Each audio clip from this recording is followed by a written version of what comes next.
Well, I had made my decision. My decision to volunteer my time as a teacher in a land that I had wanted to visit for so long. And I have to admit, I was pretty excited about my plan. It was winter when I coordinated my itinerary, and well, winters can get pretty cold and stale in New Jersey.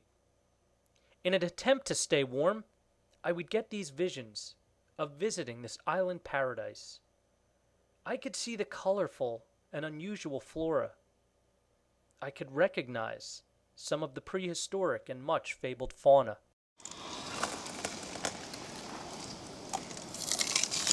I had ideas of walking in Darwin's footsteps and seeing everything that he saw, with very little having changed since his visit in 1835. My visions were always hopeful. The stories I'd be able to share with others would be captivating. In fact, they'd be motivational. They would remind us that in sensitive ecosystems, big measures are in place to preserve one of Earth's most unusual places. I could not wait to be a student of the Galapagos Islands. What I wasn't prepared to learn was that sustainability is an issue that affects even one of the more remote locations on the planet. Perhaps while we look at the Galapagos Islands as the catalyst for theories of evolution, we should not neglect to keep our eyes on the most catalytic inhabitants of this archipelago. You see, humans live here too.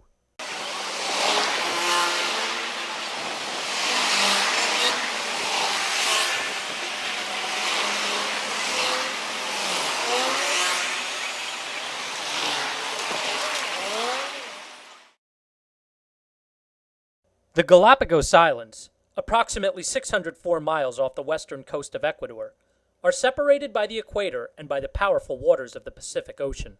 Okay, if you're getting seasick watching this, you can imagine what it's like on a boat.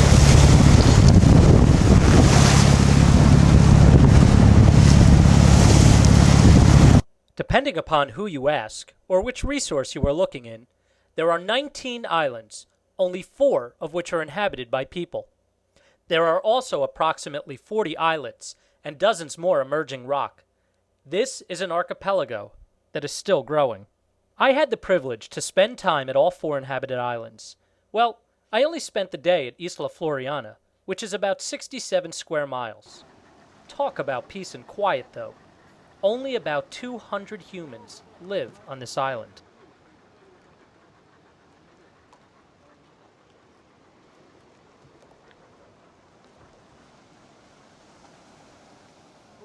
Isla Santa Cruz, about 380 square miles, boasts the largest human population in the Galapagos.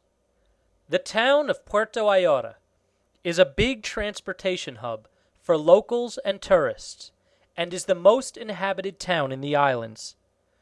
Altogether, there are about 20,000 humans living on Santa Cruz. The capital city of the islands, Puerto Bacarizo Moreno, is on Isla San Cristobal, about 215 square miles in size.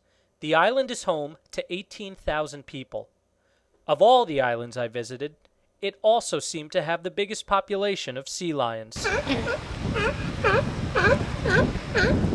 However, the island I fell in love with, the one I spent the most amount of time at, consists of almost 50% of the archipelago's land area. Isla Isabella is almost 1,800 square miles, yet it is home to fewer than 2,500 people.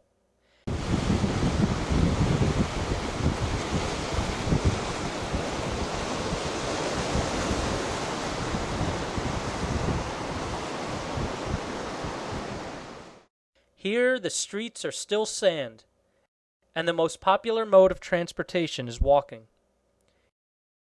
It was here that I was able to stroll the beach, inhale fresh ocean air, and see as Darwin saw.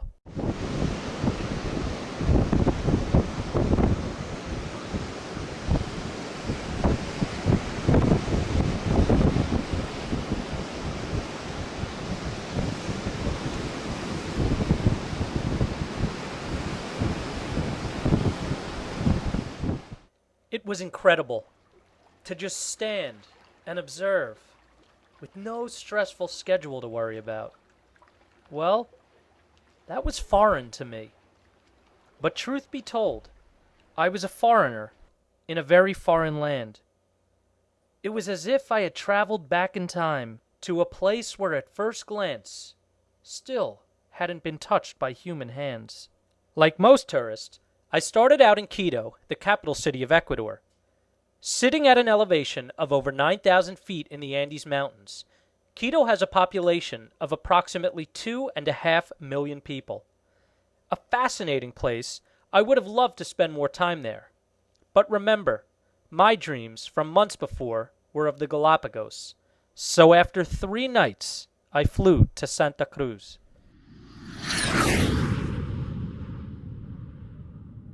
My personal experiences in the Galapagos were vast, memorable, and highlighted by good people.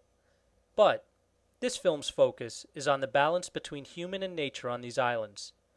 This story will be told by some of the inhabitants that I met, the ones whose impact is felt directly, and my curiosity was to find out if people are allowing for a sustainable Galapagos. The Galapagos Islands are home to a unique collection of animals.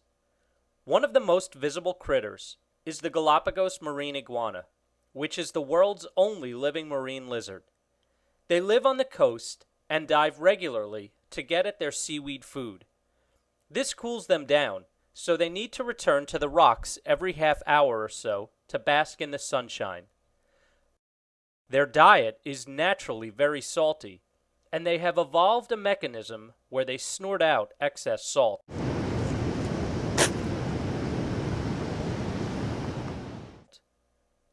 Their total population has been estimated at between 200,000 and 300,000. The Galapagos sea lions are inquisitive and playful, but also lazy as they lie on the beaches soaking up the sun and resting. The Galapagos sea lion is smaller than its California relatives, but a full-grown male can weigh up to 550 pounds. They are common in the islands where there are sandy beaches and gentle rocky shores. It is estimated that there are more than 40,000 individuals. Their food is mainly fish, and the majority of the Galapagos sea lion population is protected.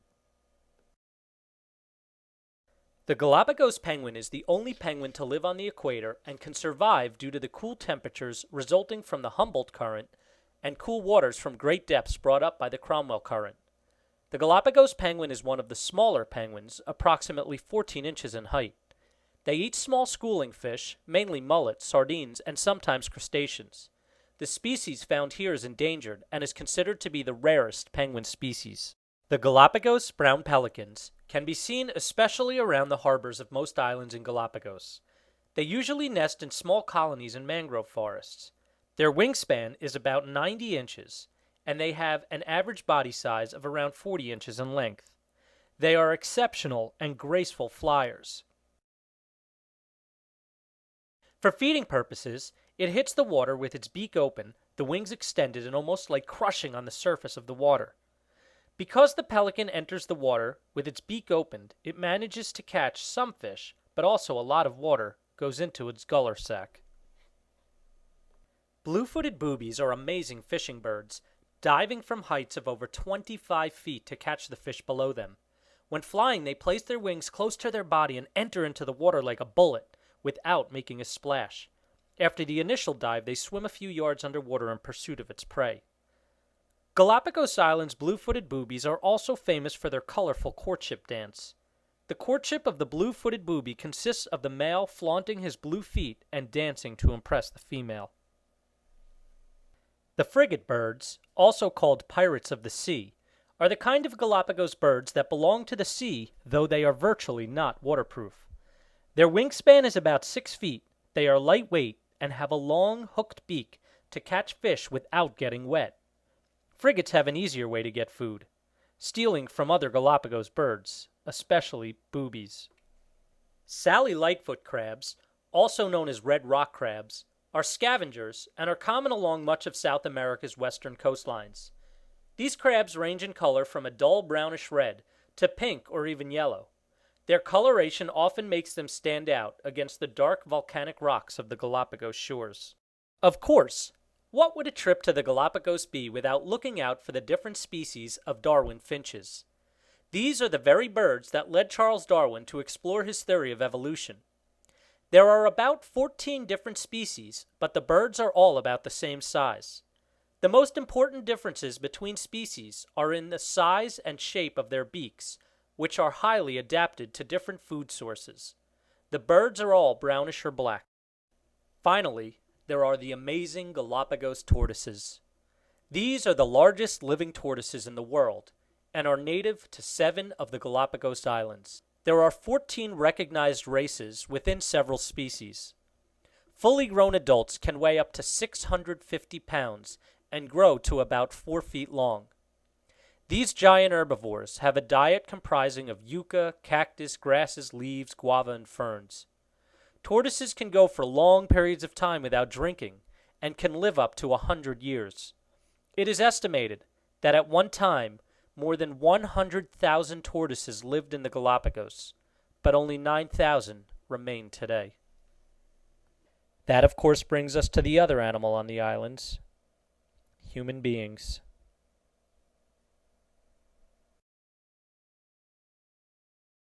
Okay, my name is Jack Nelson. I've lived in the Galapagos most of the time since 1968, when there were about 300 or 400 of us on this island. I just watched a pelican land, 20 yards outside the window. There's storm petrels circling over the water where, obviously some activity. They're picking up little bits of stuff. And so in the Galapagos Islands, it really is so beautiful as a very special and extraordinary place. My name is Johan Bessera. I am the director of the Isabella Oceanographic Institute, which is a study abroad school in Galapagos. Galapagos has a very high rate of endemic animals that are found here and only here in the archipelago. They're very small populations of animals usually, so they're very fragile, and that makes them easy to study. It makes the whole archipelago a natural laboratory. And it's pretty much a small version of the rest of the globe that we can study in terms of evolution and species diversity. Tortugas grandes, mujeres, tortuga baby. Desempeñar sobre todo lo que es tortuga del centro de crianza aquí en cautiverio. Ya cuando vienen los turistas, ellos preguntan de qué especie hay, de a dónde son únicas en el mundo, y yo les digo, claro, son únicas en el mundo y son muy importantes porque tú le ves la diferencia que hay entre las tortugas y otros animales y son únicas y por eso. My name is Irma Larrea. I am Ecuadorian. I work for WWF. The Galapagos Islands, they were declared in 1978. They were declared a World Heritage Site by UNESCO. And the Galapagos Marine Reserve is, I think, is the second one largest in the world. I'm Frida Chapman. I'm the grants manager here at the Charles Darwin Foundation. The Galapagos Marine Reserve is a protected area. The Galapagos Islands have been protected since the 1970s in terms of the state and the efforts that they put in. The Marine Reserve didn't have any degree of protection until 1998. And my name is Joseph or Jose. I work like a guide already for a little bit long time ago, and I feel pretty happy with this kind of job I'm doing. When I was a boy, really liking nature in the mainland, and when I came to Galapagos, for me was really surprised to see the animals pretty close to me. And now, in this moment, what I think, that is something very special for me and for everybody. Mi nombre es Edgar Fabricio Modocho Segura, residente de Galápagos. Vivo 26 años aquí. Soy nacido aquí en la isla de Isabela. La información para ser un guía naturalista es ser residente de Galápagos y tener su estudio, que es lo básico, hasta terminar el colegio, bachiller. Y de ahí luego va a un curso que es del Parque Nacional Galápagos. El Parque Nacional Galápagos le da las reglas al guía qué es lo que tiene que hacer en los lugares de visitas. My name is Joy Bautista. I am a biology teacher in Boston. It's amazing to see evolution and natural selection at work because the islands are 5 to I think 1.5 million years old, and each island has its own microenvironment. You can really see how different animals and plants and all kinds of life have adapted to that particular microclimate, microenvironment, microecology. So it's a wonderful example. Mi nombre es Clever Mariño, vivo ya aquí 18 años. No soy galapagueño, soy residente y vengo de la provincia de Los Ríos, del continente. En primer lugar, aquí en el año 1835 aproximadamente, llegó un naturalista llamado Charles Darwin y él se inspiró en Galápagos y fue el creador de una teoría de la evolución.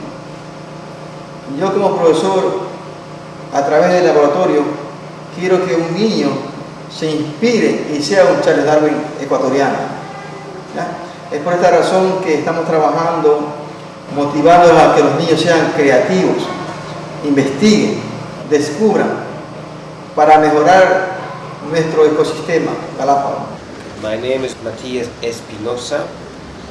I'm a naturalist guide, 20 years here in the Galapagos, since 1988, and I'm also a businessman in tourism. I have with a friend of mine a dive shop on the island Santa Cruz where we do day diving operations.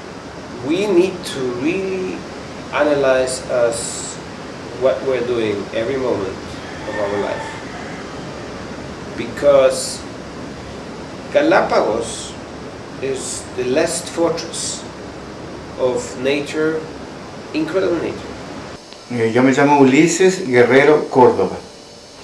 Yo nací aquí en San Cristóbal, Galápagos, en el año de 1947. Bueno, aquí más antes solamente era la agricultura en la parte alta, y luego en la parte baja, acá en la playa, la pesca. Esas dos eran las únicas actividades que se hacían aquí en Galápagos. There was in fact no tourism, other than a few little charter boats. It was really adventure, it wasn't tourism. At that time there was no road across the island, there was no electricity, no communications, and so it was very isolated.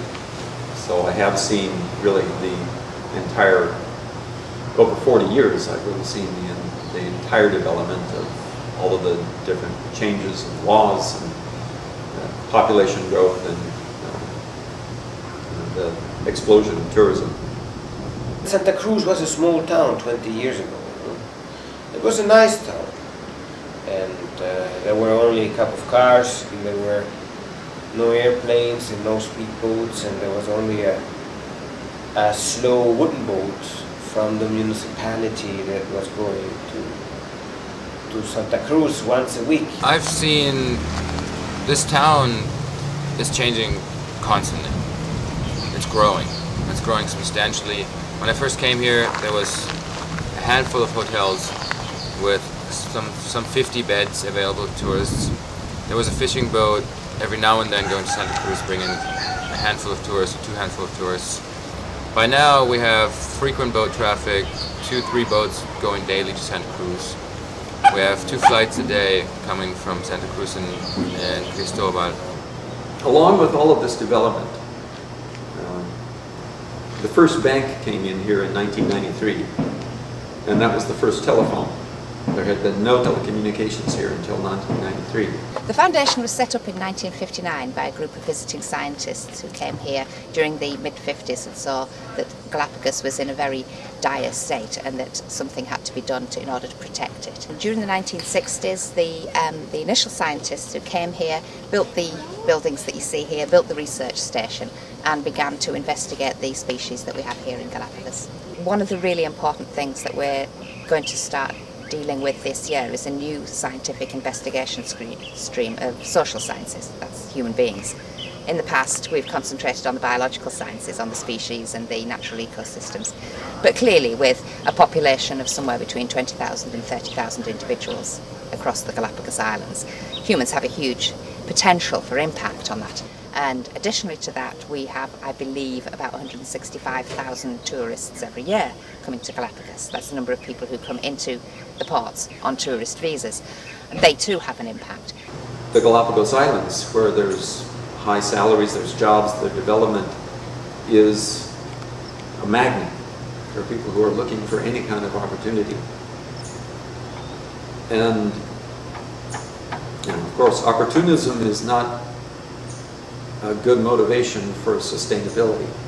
De ser un guía, no por ganarse un dinero más, viene algún pasajero y le dice el guía, bueno, te doy $50 y quiero tocar ese animal, quiero cogerlo. Y hay guías que rompen las reglas por ganarse un poco más de dinero, rompen las reglas y eso en mi persona eso está muy mal. Puerto Ayora, Santa Cruz changed into the New York of Galapagos because of the economy that grew and everybody were building bigger houses and more cars and this way of life of kind of very strong materialism. Everybody wanted to have more and so now we have a lot of cars, a lot of noise, a lot of motorbikes, a lot of cats and dogs, a lot of people, discotheques, a lot of bars and Santa Cruz. So at night it's not so quiet anymore. If like myself that came to Galapagos to live supposedly in a quiet place, there came a point that it was not quiet anymore and not nice for me anymore. So I decided with my wife 4 years ago to get my backpack and change islands, to start from zero again here in Isabella, where you still have this feeling of a quiet small town, only a couple of cars, a lot of freedom for you and for your kids if they want to play around. That's what I define like quality of life. My name is Torsten Herter. I'm the head of the environmental department, the municipal environmental department in Santa Cruz, Galapagos. Since human being starts living in a civilized way, the human being produced waste. Waste simply, there are a lot of products coming from the continent, and as soon as nobody uses them anymore, so they become waste. The problem on an island is that there's no space for big landfills or for waste, and the water resources are also limited, so it should contaminate the groundwater. That's why waste is a special issue on islands. Boat traffic has tripled, quadrupled easy in the islands. So there's gas, exhaust fumes, gas leaks, noise pollution for the animals. There is big events like the big tanker Jessica that sank off of Cristobal in 2001, ran around.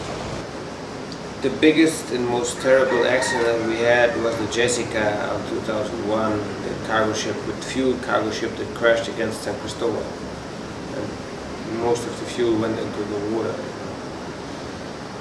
It shows you that even if Galapagos is 1,000 kilometers from the mainland of South America, we are not free of having major catastrophes. It's just awful trying to get cargo on the ships. And there's no space for, or facilities or personnel or money for an inspection system. It's not there. Who's responsible? Who's going to come up with the money to run a system like that, to actually control all of the cargo that comes into the Galapagos Islands? There's now, I think it's 5 assorted ships in the range of, I don't know, say 600 to 2,000 tons, bringing in Right now, I'm looking out in the harbor, there's 2 freighters sitting here right now. As more cargo ships are coming, because of more needs of the people, as more chances you have that on that cargo ships are animals on, that will have an impact on the wildlife of Galapagos. We have right now 52 species of ants, and 48 of them are introduced. So we have fire ants, they're very bad, they attack the local invertebrate life, because we have local ants. And the local ants don't have a chance against the fire ants. Now we have several wasp species in Galapagos, it's getting into a problem, Or like example, introduced plants, like example, Isabella, the guava, in Spanish, guayaba. 25, 30 years ago, somebody brought a couple of seeds from the guava, or guayaba in Spanish, and now we have them even up all over the place in Sierra Negra on the volcano. So it shows you how fast a plant can invade, or an insect can invade an area. So we are losing the natural vegetation of Sierra Negra because of that. Things happen very quickly. There was a careless introduction of some new insect here. That's almost impossible to eradicate. And a new insect can bring, it's a new vector for some new disease that wipes out some species of bird, or a new insect can change over a period of years the balance of other insects in the soil, and that changes the structure of the soil, and that changes the balance of plants, and that changes the food sources, and so you have this tremendous chain reaction of events. So like example, a couple of weeks ago the scientists did some blood examples and analyzed blood examples from penguins of Galapagos, and they found this bird flu, that those 8 penguins had a virus in the blood, a virus that a mosquito has and bring it to the birds, called bird flu, I think so. In Spanish, malaria alvear. So we have a problem now, because that is coming from the mainland, but with the mosquito that is transporting that virus. So if that virus is going all over the place here, we're going to lose a bunch of local bird species. It's a serious thing. So these things can arrive in a cargo ship. Maybe in one of the cargo ships this mosquito came, and that's the start of a huge problem to pass the bird flu. Every person who comes here, whether they're a tourist or a migrant, me or you, we all bring potential for damage when we come. There's always the possibility that we're going to bring in some invasive seed or some insect in our luggage. We do have a quarantine service to watch against those things, but the amounts of incoming traffic, we have 3 cargo boats a week now, we have 4 or 5 planes coming in every day. It's very different to the days when these structures were set up. Tourism has changed the income level in the tourism sector, which is good because the people who are doing tourism are able to improve their services, so it impacts less on the environment, which is necessary so that the environment stays the same and it's not exploited, because then there will be no more tourism. And from a social point of view, if it collapsed, the entire economy would collapse pretty much. And it would triple the negative effect of exploitation, because people would exploit whatever they have to maintain that raised standard of income. En días que se podía, se bajaba a la playa y luego se cogía pescados, langostas, moluscos, se cogía porque había muchísimo. Más antes, muchísimo de todo. Ya. Entonces, se comenzó a agotar el recurso cuando había demasiada gente. Mucha gente, el recurso comenzó a menorar. Nosotros como profesores estamos limitados por muchas razones, tanto económicas, políticas y culturales en Galápagos. Nuestro trabajo puede ser mucho mejor si tuviéramos el apoyo económico de muchas personas, de instituciones, de fundaciones internacionales que aportan a este tipo de trabajos, a este tipo de iniciativas, porque ven que es importante el trabajo y nosotros estamos demostrando con pequeñas cositas. So you get a lot of these rough and ready kind of operations that build up, and then as that grows and larger operations come in, bigger ships, bigger operators, big companies with international relations and a long history come in, and it brings in another kind of tourism, and things get more formalized. Often the originators get squeezed out. With this tourism boom, the quasi-legal or illegal fishing boom, the bank coming in, and all of a sudden there's credit and communications. Things just develop very quickly and faster than anyone could figure out what to do about it. We don't know that we are living in the last paradise, and this is because most of the people who came for economical reasons to make money and not really to enjoy nature. So it is not that the grandchilds of Charles Darwin came to live here to enjoy the last paradise. People who came because of economical needs. Tourism industry is the most powerful economic sector here in Galapagos. It lives from the nature here, but the money they make with the tourism doesn't stay in Galapagos. So this is not sustainable. You get all the negative impacts from tourism, but there's no money, nearly no money stays here to deal with these impacts, to bring a good infrastructure here. The operating permits for running tourism in the Galapagos Islands effectively were sold off at $30,000, $50,000 a pop.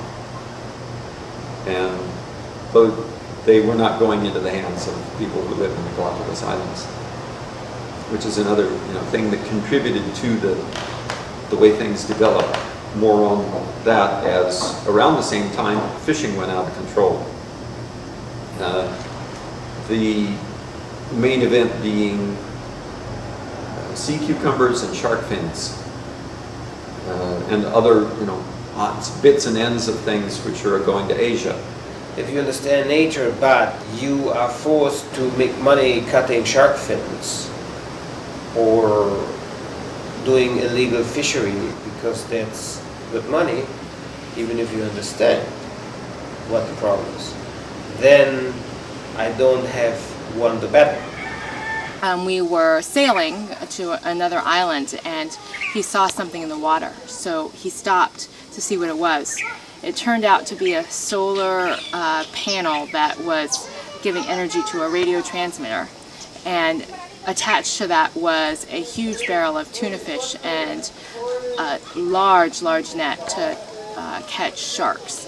And so because he is also a park ranger, they made sure that came out of the water. We brought it onto the boat, we emptied the tuna, which the birds all ate, and he reported it to the national park.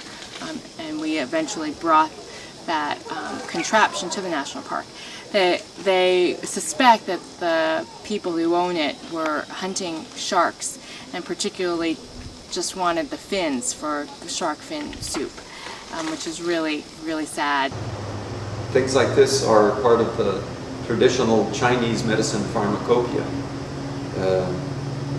And all of these things are traded at tremendous prices on the international market. And so it was like all of a sudden in the early 90s it was almost like drug dealing. The millions of dollars that were flowing into the Galapagos Islands or into the hands of intermediaries who were dealing these products like sea cucumbers and shark fins and so on. So there was just a sudden flood of new immigrants, new residents in the Galapagos Islands, new fishing boats, and of people who had not the faintest interest. I mean, it was absolutely not in their interests for there to be any kind of order or established law or control in the Galapagos Islands. The pepinos, the sea cucumbers, are one of the species that are highly protected within the Galapagos Marine Reserve, and this is because they are organisms at the bottom of the food chain, in terms of the marine food chain. We don't fully understand their role in the marine ecosystem yet, but we do believe that they're extremely important. They're also important, however, to certain overseas markets. In Eastern Asia, sea cucumbers are seen as being an important food stroke medicinal item, and their very high prices in the past have been paid for sea cucumbers from Galapagos and elsewhere. So obviously this is a lucrative fishery for the local fishing fleet. And to protect the resource, the Galapagos National Park set limits on the amount of sea cucumbers that could be taken during a very specific season in the year. Puerto Ayora is so overgrown of cement and cars and houses and everything, so there is no more place for the animals. And if I add the introduced animals like the cats and dogs and rats, I mean, if I see today a sea iguana, a big adult sea iguana somewhere in Puerto Ayora taking a sunbath, it's for me like Christmas, you know, because it's very unusual to see it right now. Los principales enemigos de las especies son los animales introducidos y las plantas introducidas aquí en Galápagos. Los animales introducidos son los que prácticamente han terminado parte de algunas especies. Chanchos ariscos y los perros, los gatos son los que más han amenazado a las especies. Definitely, we need to eradicate the many animals. For example, especially roosters and, you know, dogs and cats and all these animals. And the problem is, you know, people of course say, oh, that is my pet, you know. But the problem is when those animals really be free and come into the beach and, you know, and then, you know, kill the iguanas or chasing birds. The streets are full of dogs, loose dogs. They don't have a collar. There are regulations, there's ordinances about your dog, you have to have your dog tied up, has to be kept on your private property, has to be registered, licensed, wear a tag. So what? Isabella and a number of other islands in Galapagos were completely overrun by feral wild goats, which were causing absolute mayhem in the environment, and their activities, because as you know, goats will go anywhere and eat anything, was having a huge effect on other species that are endemic to Galapagos. A lot of the battles for straight up conservation, like limiting the introduction of new species, a lot of those battles have been lost. You know, new mosquitoes, new tiny stuff, new bacteria, new viruses. Another thing, you know, another group of scientists took some blood examples from sea lions of Galapagos. And 3 of them showed very high levels of DDT, this chemical that you use to kill vegetation and mosquitoes against malaria. You know. So they found in Galapagos high levels of DDT in the blood of 3 sea lions. How can that happen? Well, everything is interconnected. Pollution and chemicals are traveling in the wind, in the water, getting together with zooplankton and traveling to different areas, even far away like Galapagos or the Antarctic. I know that there are 4 different types of subspecies of tortoises here, and they all come from the southern section of Isabella Island, where they are endangered. And they are endangered because of human hunting. There are boats who come to hunt for tortoises.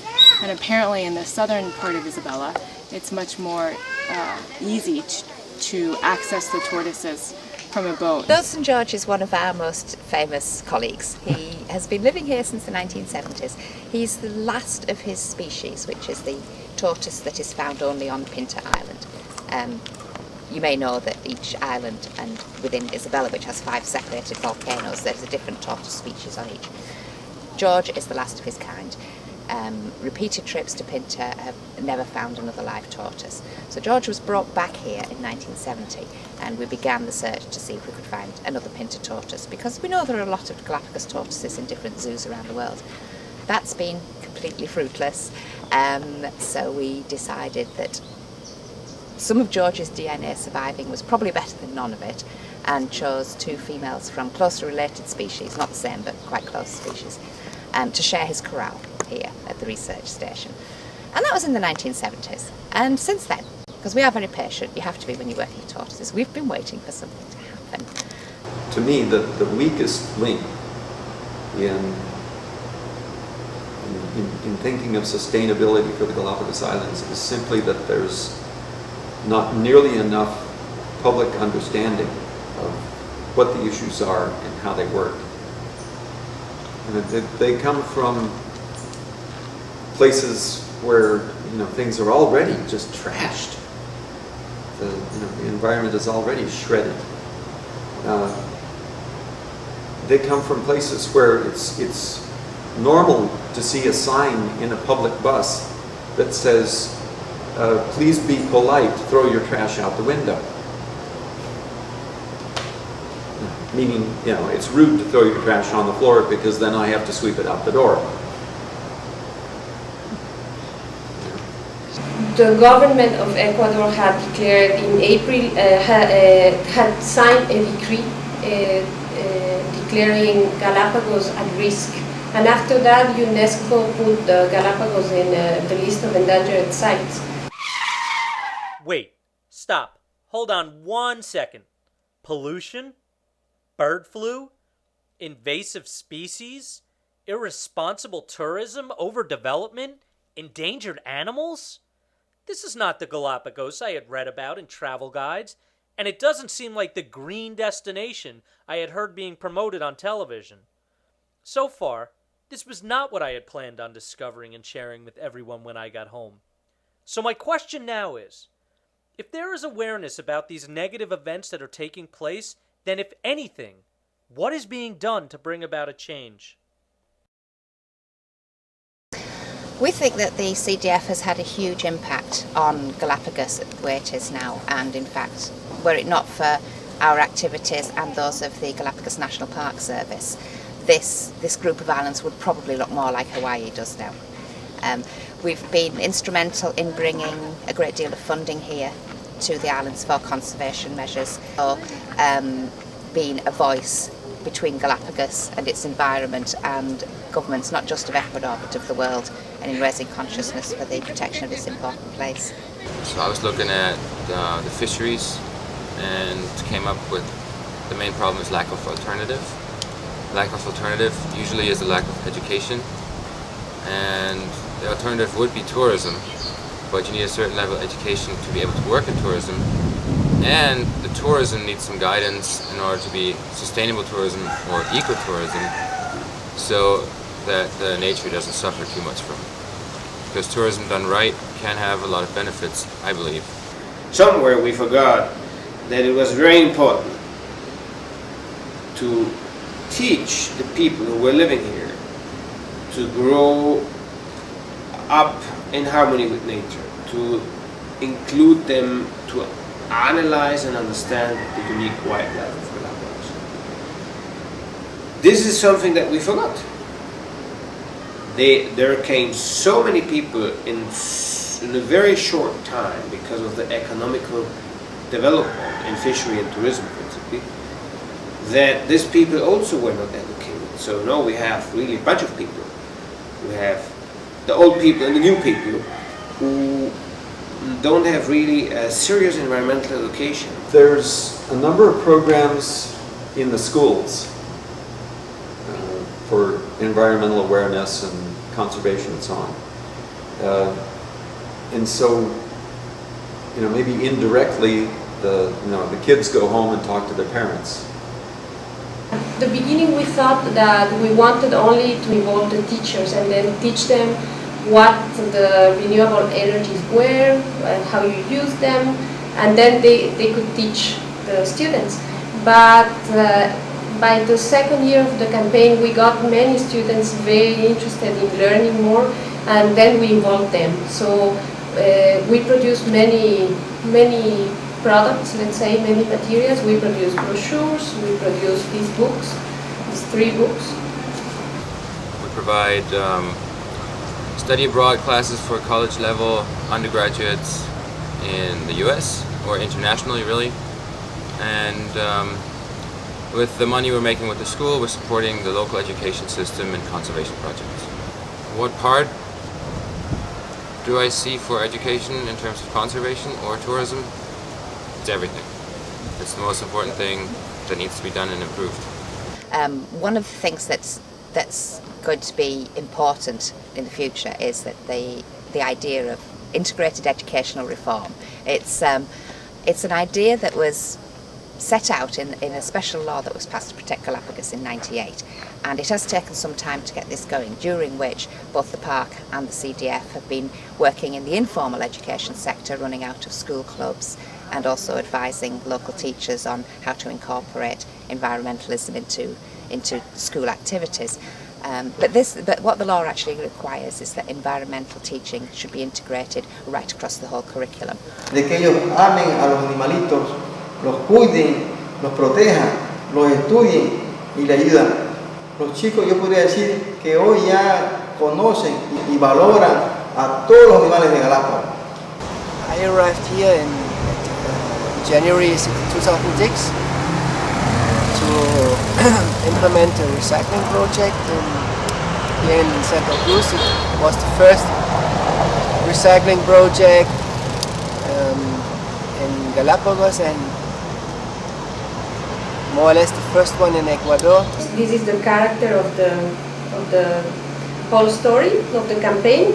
It is called Recycle Man, and here they learn how to use the different containers. All the households here and the hotels, the schools, and everybody, they have to have by law 3 containers: 1 blue, 1 green, and 1 black. We are recycling cardboard, paper, plastics, glass. Here they call it Tetra Pak. These cardboard boxes for fruit, juice and milk, and cans, scrap metals, and construction, I don't know how you call this, construction waste. And we're also processing organic waste, doing compost with the organic waste. So right now we are recycling about 25%, considering the weight of the waste. If we are speaking in terms of volume, we are recycling about between 40 and 50% of the waste. And the volume is more important here on an island than the weight. We have, for instance, we have recycling of trash in the town now, and CDF has to be seen as being in the forefront of that kind of responsible environmentalism. So if you check in some of the restaurants, they do have a small diploma, and it says Orgullo Ciudadano. And it says that they did a good job recycling and then providing, classifying the waste in the different containers and providing the waste and the recyclables to the municipality. So and we had a very good response from the community, because they didn't get a huge prize, different than a diploma, but they are so proud to get it that everybody's participating now. We are now at a very stable level. The project, especially the recycling project, is running very well, and I guess we're on a good way. On the other islands, they have started to switch to renewable resources, like wind and solar power. Here we're still running on generator, diesel fuel, so that needs to be shipped in. That we contact some experts on renewable energies, and our idea was to avoid the use of fossil fuel in the Galapagos Islands, and to start working on renewable energies. and using renewable energies. A fisherman who came 15 years ago to make money with sea cucumbers, or a mason, or taxi driver, or a guy who has a restaurant, they never had the chance to analyze nature for 20 years. Unique nature. I had that chance. So I had a chance to push away my tomatoes from the ice and see, wow, what a great place, you know, I'm very lucky to be here. We need to learn from nature. I'm trying step by step in my free time to approach the community and give them a chance, slowly and gentle, to teach them some things that I know. That was one of the reasons why 5 years ago, when I came the first time to Isabella to stay a little longer, I started a course, a dive course for the fishermen, so they can change activity from fishery to tourism, to be dive masters, to open their own dive shops. Mi trabajo es en el turismo. Primero comencé, fui pescador máximo 15 años y de ahí suplementé mi trabajo y luego fui al turismo. Me gusta mucho y me gusta trabajar con los pasajeros. Soy una persona paciente con los pasajeros y me agrada ese trabajo. By better informing the fishermen, we got a very good partnership with them, and now we are working together with them in some projects. So then they have a better quality of life, they get better, their economy is better, and also they are helping conserve the Galapagos Marine Reserve and the Galapagos Islands. I remember one fisherman when he came up after a long dive with me, analyzing things, not getting things in the pocket to cook at home, you know. He said, Matthias, gosh, I was for so many years blind, you know, I never saw that stuff, you know. I went down, I looked for the sea cucumbers, I looked for the lobsters. My job was to fill the sack and go home. But wow, they're incredible things, you know. I never knew that there are those things there, you know. So it was a kind of waking up, you know. Due to the uniqueness of the Galapagos Islands and the uniqueness of the kind of species that are in plants and animals that are around the islands, we do have a lot of tuna, for example, inside the Galapagos Marine Reserve. So if we allow the industrial fishermen to go inside the Galapagos Marine Reserve and get all the tuna, then we will have other consequences for other species. The same happens with the sharks. So because the Asian market, they pay a lot for the fins, the shark fins. So inside the Galapagos Marine Reserve there are a lot of sharks, and we don't want them to disappear. So there are a lot of regulations that helped us to. That were put in place to help us to conserve the Galapagos Islands for the future. So I'm happy that a lot of the fishermen from Isabella are working now in tourism, because there is less pressure, less direct pressure on the sea life. There is ways to make it friendlier. It'll always have an impact, it will always have a negative impact. The thing that we need to do, or that needs to be done anywhere really, is to make the benefits that come from it outweigh those impacts. The model of tourism that was developed in the 1960s, when people first started coming here, was a very sustainable model, and it was recognised as such throughout the world. Basically everybody slept on small boats, moved between the islands, visited specific sites during the day, and then went back and slept on the boats at night. That meant that there was no real requirement to build large hotels or to provide extensive tourism facilities actually on the land. But tourism itself has evolved in Galapagos. Simply the numbers have increased enormously. In those days there were a few thousand visitors a year, now there are much more.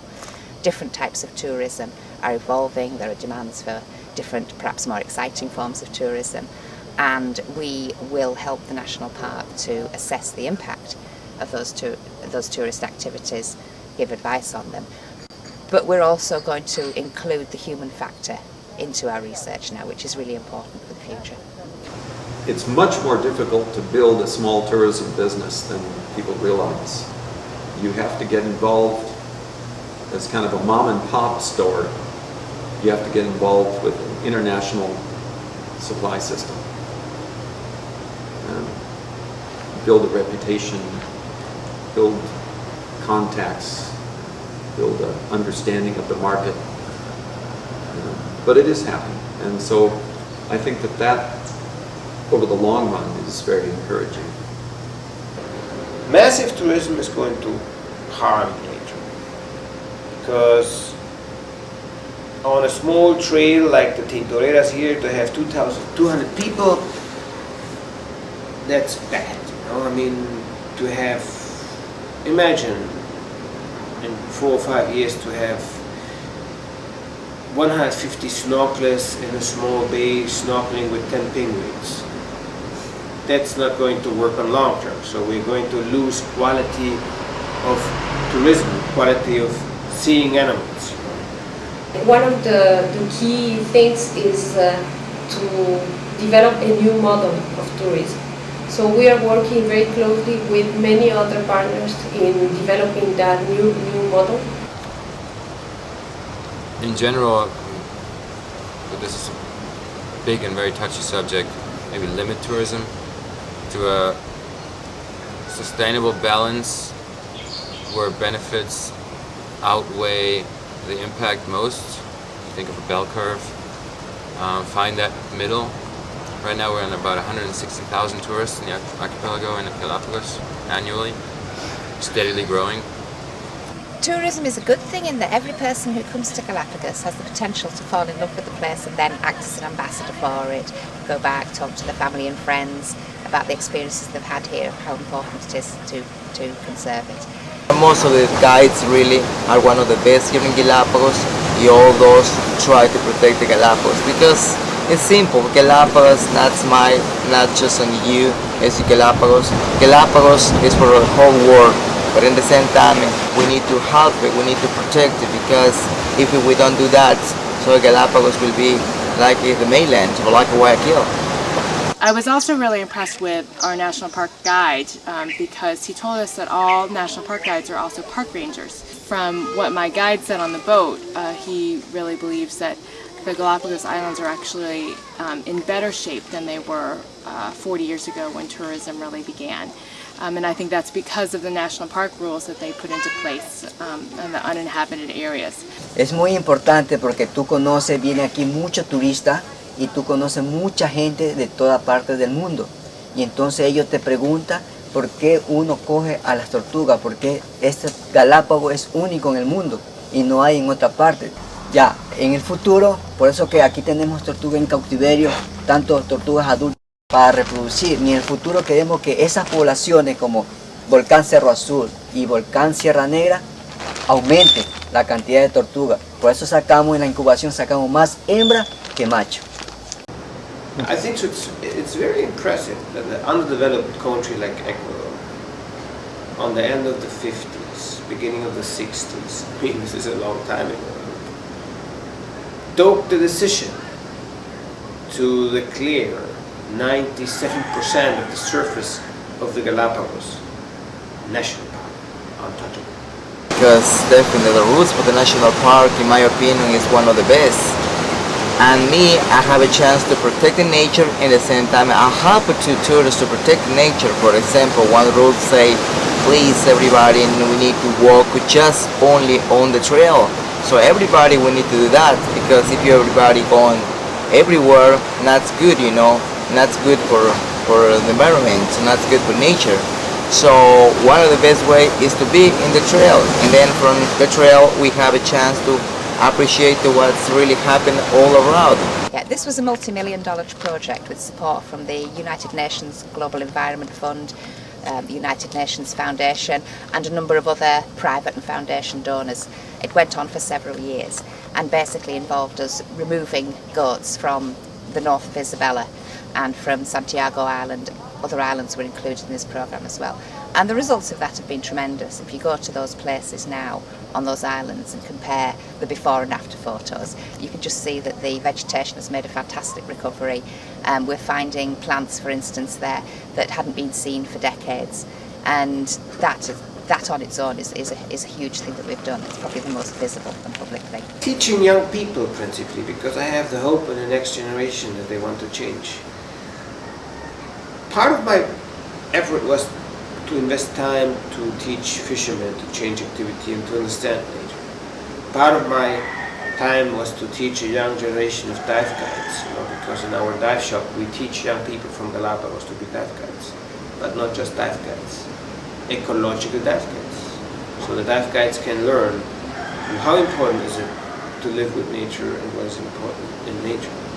So try to reach a sustainable level. Sustainability means to bring the social issues, the economic issues and the environmental issues in a more moderate level to each other.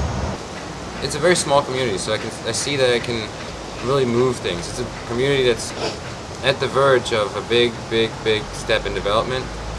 So there's a lot of need for help, for education, for sustainability in the development. And obviously nature's beauty here, with all the problems that we have, it's still a relatively untouched place. The laws and regulations here are full of my text, stuff I've written. Also, there's things that aren't in the laws or regulation because I argued so stubbornly against them. Trying to give reasons why this is a bad idea. Sometimes you want to be able to, say, just people say, I want to have an effect. I want to be able to make a contribution. I want to make a difference. And that's a real personal satisfaction to me, is that even though the whole legal framework has not been as effective as we hoped, I still made a contribution. It's at least, I feel that it's better than it would have been if I hadn't done something. As a foundation doing research in support of conservation, obviously sustainability is hugely important to us. Internally, we're one of the largest institutions in Galapagos, so we have to be very careful that the way we do our work doesn't actually cause more problems for the environment, and that's a constantly evolving thing. I think we are in a very special moment of the Galapagos Islands where we have the resources, we have the knowledge, and we have the will of the government and of the authorities and many other partners like us, international organizations, to work together and to make the Galapagos be there forever, So hopefully forever.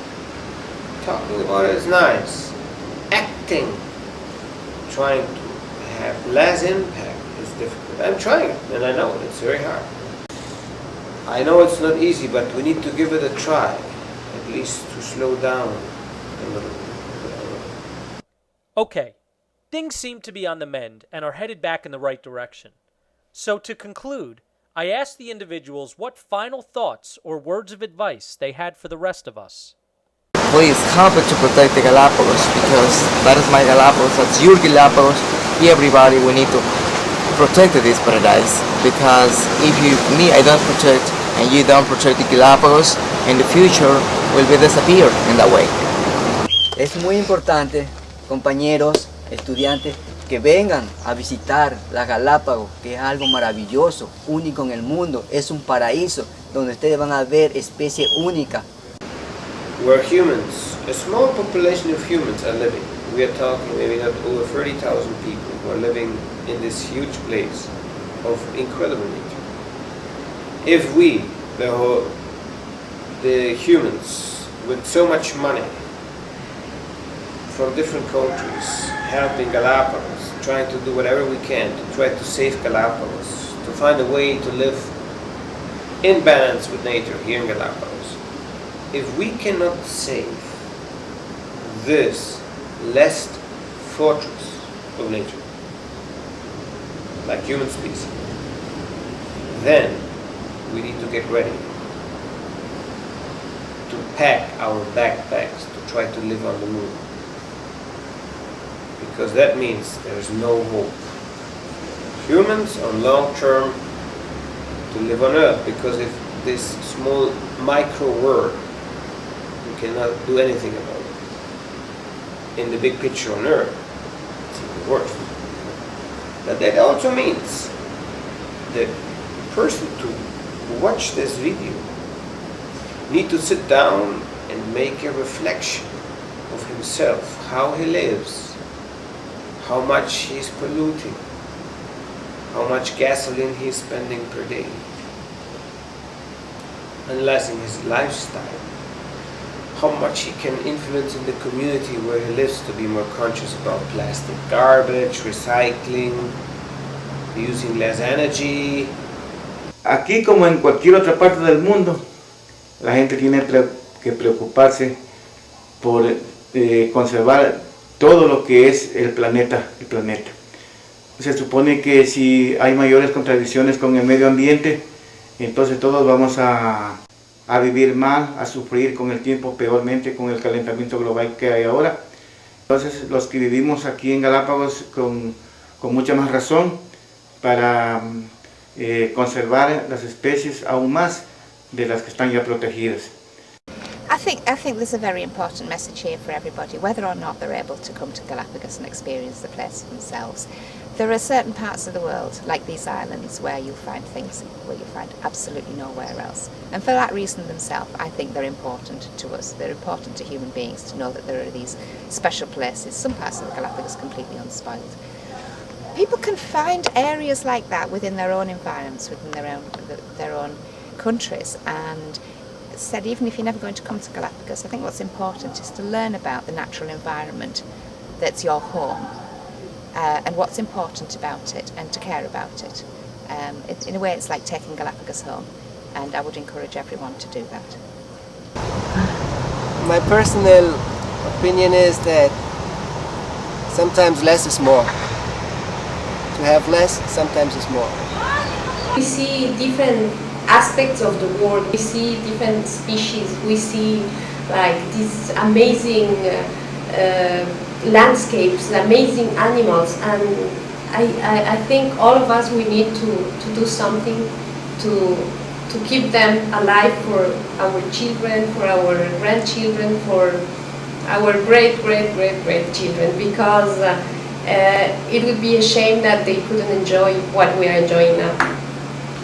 Using media like this, like a little digital camera, is very empowering. And using the internet, which is, as an old geezer, that's something I'm just barely beginning to understand. There's a lot of things that young people can do today to make a real difference, but it has to be aimed at moving people's basic consciousness and understanding of the issues.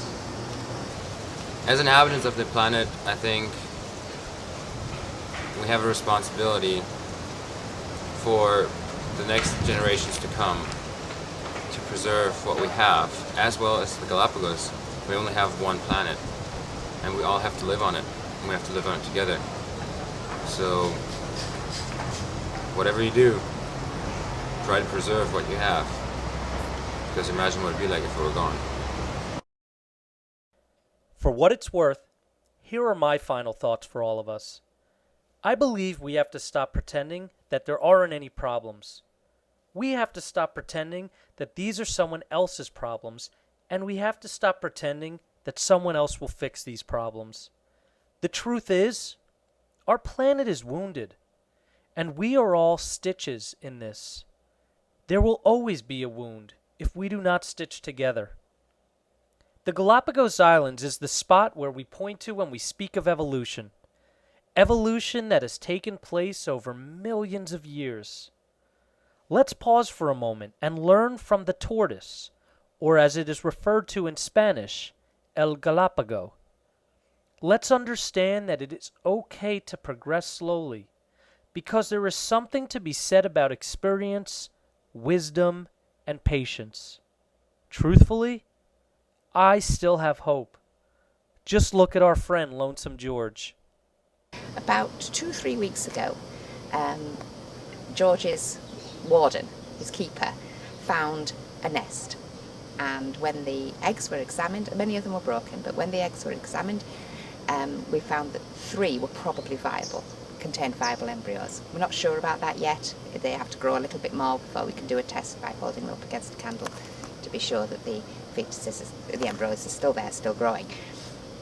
But that's very hopeful. So one of George's girlfriends has laid eggs, which may include babies. Last night, I heard that another nest had been found, we believe laid by the other female, which contains 8 eggs. I haven't got any more details than that at the moment as to whether any of the eggs are viable or not. But it does seem that we're getting some very strange climate here at the moment, and this may have had an effect, but it does seem that finally, after 30 years, George has finally grown up, and he may be a daddy.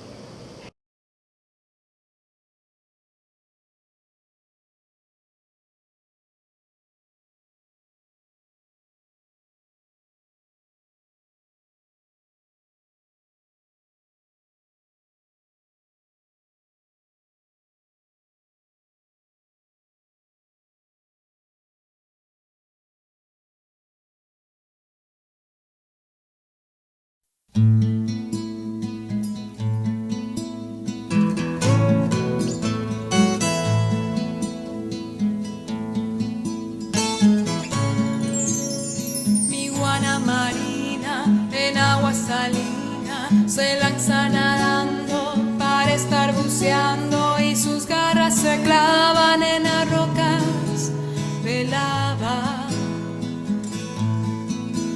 Es la única iguana que I have not had a shower in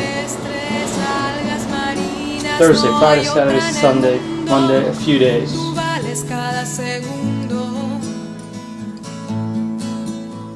Pequeña gran iguana, si pudieras tú hablar. Pequeña gran iguana, tendrías mucho que contar.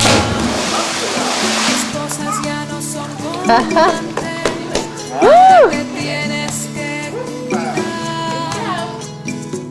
Porque con pasos gigantes tus enemigos te alcanzarán.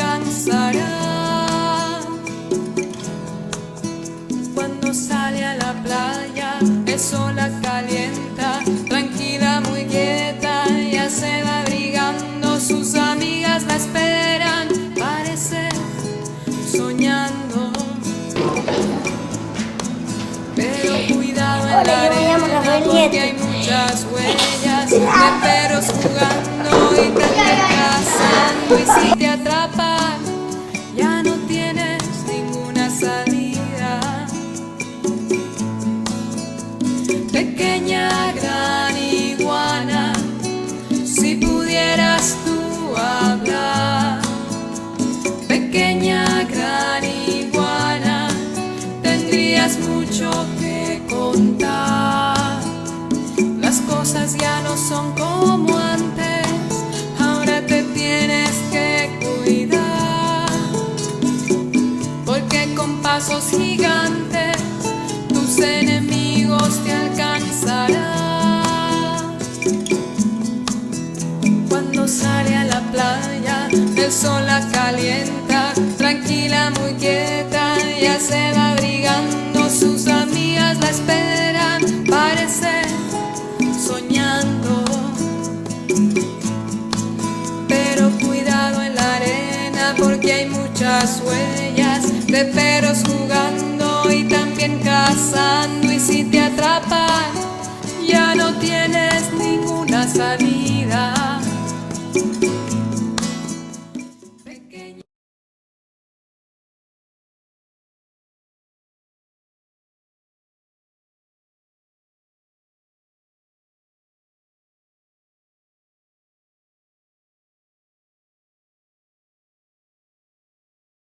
Also, another interjection of personal comments here. You know, since we're filming this, I just went to my dermatologist a few days ago, which is why it looks like I've been hit by a hand grenade or something. I've got all these burns and scars all over my face. Which is, for any of you who are interested in this working out in areas like this, use sunscreen. Wear a hat. Thank you for sharing that. Yes. I've been trying to tell everybody that as well. They just don't get it. Oh, I'm not going to get burned. No. just don't get it. You know, it's the skin damage by the sun it's like you step out in the sun and the switch is on. It's not, oh, I didn't get sunburned. From the instant the ultraviolet starts till it stops, 15 seconds is 15 seconds. So use sunscreen. I'll put that as our intermission. Yes. Flip that out. Anyway.